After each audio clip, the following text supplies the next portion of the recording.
Hey guys, Angela here, and I am here to do a review for you guys on Lightning Girl by 27. Such a good book, such a good book. Look how thick it is, and look at the cover art. Makes me think of something from Charmed. Have you guys ever watched that show? You could orb things, and yeah, okay, sorry. It's a great show. So is Doctor Who. You guys should watch that one too. Lightning Girl by 27 is a great book. I'm rating it 4 out of 5 stars. I think that it could have done a little bit better to get that perfect 5, but overall I was very, very pleased, and I am recommending it to each and every one of you. If you're watching this, this is what you need to do. Pick up the book, okay? Then open the book, like so, and then start reading. And then in a few days' time, you'll be back here. And then in a few days' time, you'll be back here. And then you'll be done. And you'll be like, Angela, you really nailed it on the head because this is a great book. And I know it is because I'm recommending it to you. So pick it up. Such a great book. Anyway, I'm going to read the back to you guys a little bit because honestly, I've never heard of this book before until I won it off of Goodreads, and I'm not sure if I would have seen it in a bookstore. So then I'm going to get into some synopsis of the book, and I'm warning you right now, the synopsis might contain some spoilers. I'm going to try for it to be spoiler free, but you know, if you get that one book that you really love and you really like talking about, then spoilers might slip out a little bit. So I'm just warning you right now. So here is the back cover. It says, open the door to great action, adventure, and see exciting characters come to life in this fantastic new series. For few humans know that life exists in many dimensions, each with their own arcane rules, brutal laws, and vicious inhabitants. Millennia have passed as all manner of creature awaits the emergence of the envoy, the one who can unite the dimensions. Eric, a renegade angel, recruits a guardian to protect the child he believes is the envoy. He chooses Stephanie Park, a kind-hearted misfit girl with a strange connection to electricity. But guarding the child is a bigger job than anyone imagined, and soon Stephanie must recruit others to protect this boy and the world he calls home, our world. So obviously the book focuses on the boy and on Stephanie Park. Now the book is told from Stephanie's perspective.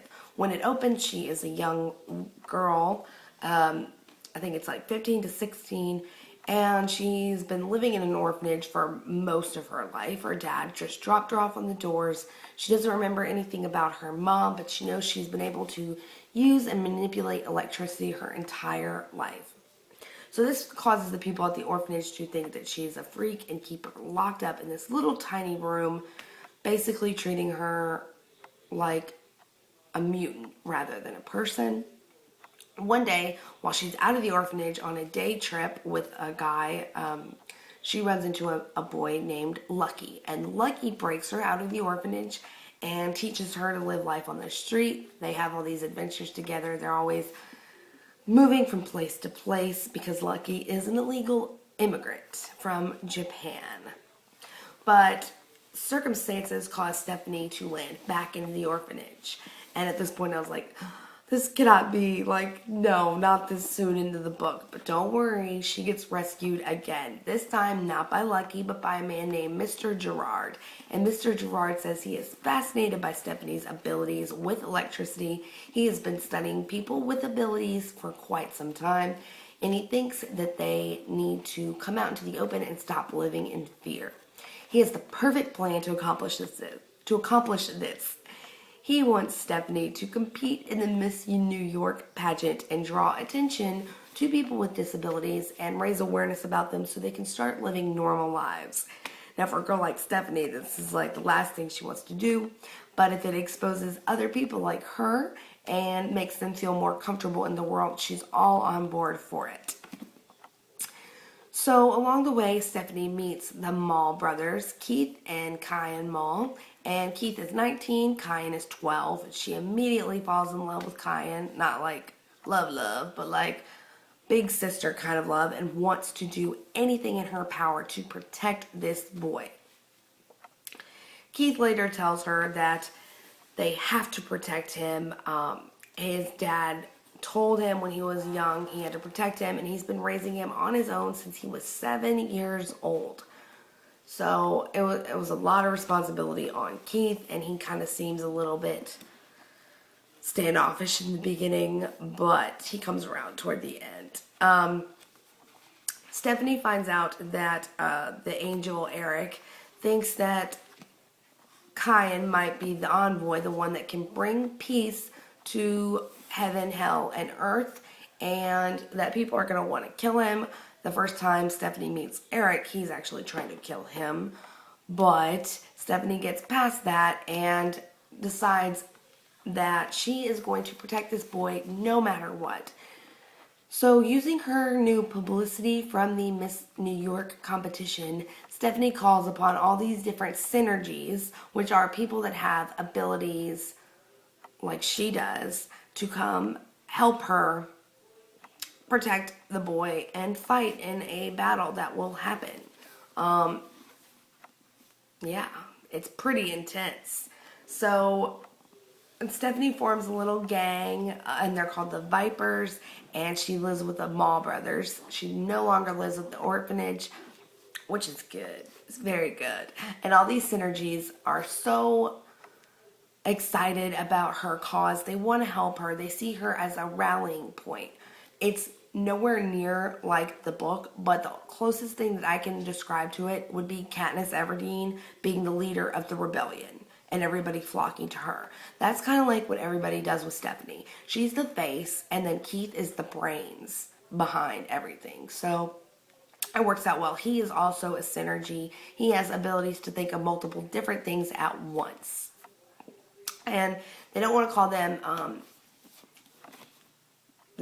powers, what they have, so they call them, I think, technical abilities, or just techs for short.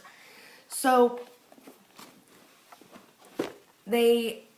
Stephanie goes to train in the 3rd layer of hell, I think, out of 28. And she goes to train with one of Eric's men, specifically his right-hand man named Steel, so she can get stronger in order to protect Kian from the dangers of the fiends. The fiends are the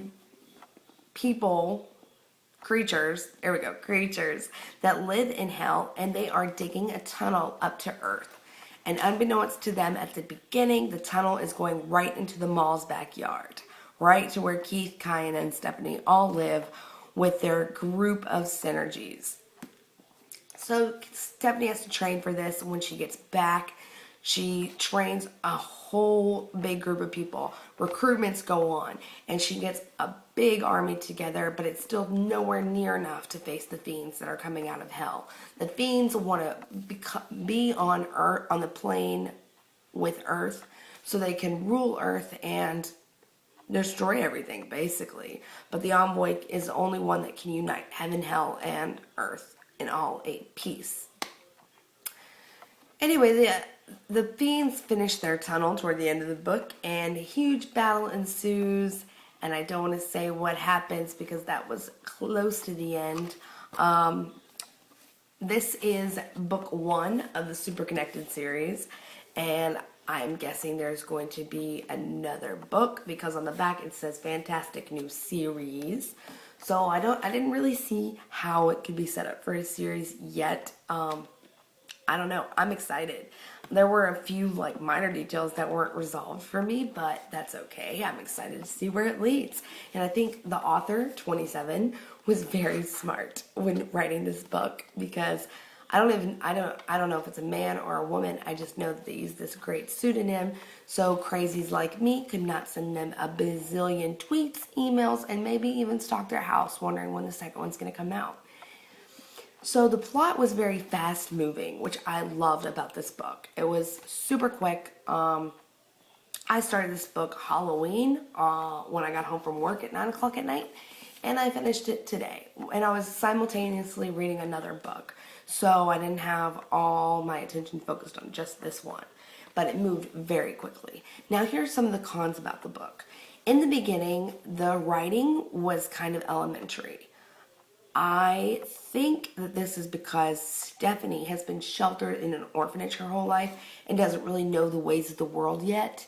But toward the middle of the book, it starts getting a little bit more mature.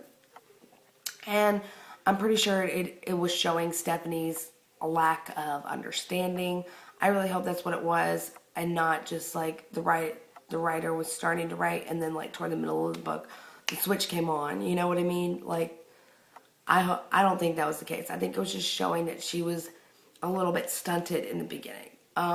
One other thing that I did not like was that the plot moves fast. I know I said I really like this, and I do for the most part, but there are certain things that you would want a little bit more detail to. Like, the transitions are very minimal, if at all. One paragraph, Stephanie is talking to Keith, and then in the next paragraph, it's 4 days later, and they're going to school. What? When did that come from? You know, like a lot of authors will like divide up segments into chapters. I just felt like chapters were just random breaks. I didn't really feel that there were very strong transitions in some chapters. In other chapters, they were okay. But I think that transitions should be included in the next book. And I also think that maybe a little more detail on certain things can be included as well. Not like everything, because I did like that it was a fast read. But I just didn't like that certain things were glossed over, certain things were left unexplained, and maybe that will be explained in the second book, which I cannot wait to get my hands on. I don't even know when it's coming out, hopefully soon. But yeah, that was really my only two problems with the book was, you know, the lack of transitions, a little too quick pace, not really explaining enough, and then the beginning, which I can look past, but the beginning with the writing style, the middle to the end of the book with the writing style was really good. I really did enjoy that. So, once again, this book is Lightning Girl by 27. I really encourage you guys to check it out.